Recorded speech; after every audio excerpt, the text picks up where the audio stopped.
Hi, my name's Don Whitney, and today I'd like to show you an effective bank angling method called plunking. So let's just start with the main line. So here we have the main line coming off the rod.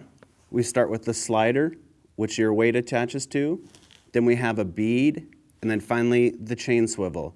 The bead in between the slider and the chain swivel is strictly to keep your slider from boring down onto your chain swivel.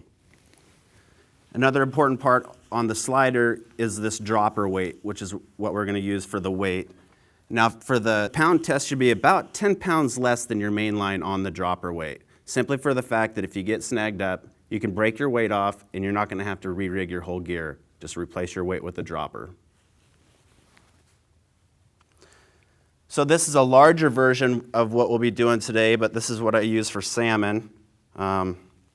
But we'll scale it down a little bit, a little more for steelhead.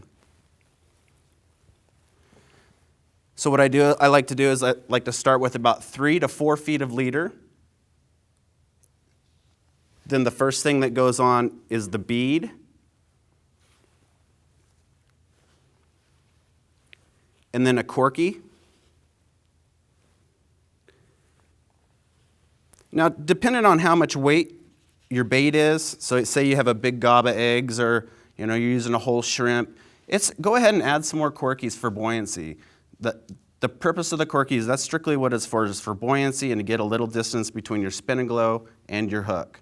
So the larger the bait, you're going to need to add more buoyancy. So throw some more corkies on there. The last thing to go onto the leader is the spin-n-glo itself.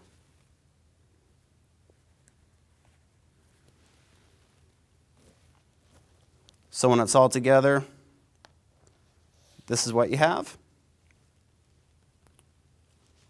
What I like to do before I head out into the field is I like to have a bunch of these tied up. Mix it up, change up your colors, just get a whole bunch of different stuff made up. It's going to save a lot of the time when you get into the field. When you're sitting around at home, just tie them up. And all I do is just, if I break one off,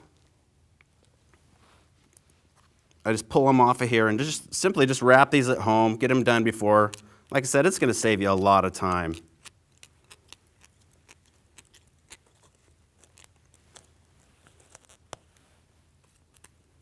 Your daughter can help you. Now, plunking is an easy method of bank angling. It's really low key, it's really relaxed. Really, the line's doing its work for you. You just throw it out there, let it sit. The fish does all the work, it comes to you. You don't have to cast over and over. I like to take my family out doing with it because it gives me attention with my kids, and it's a little easier than unknotting all their bobbers.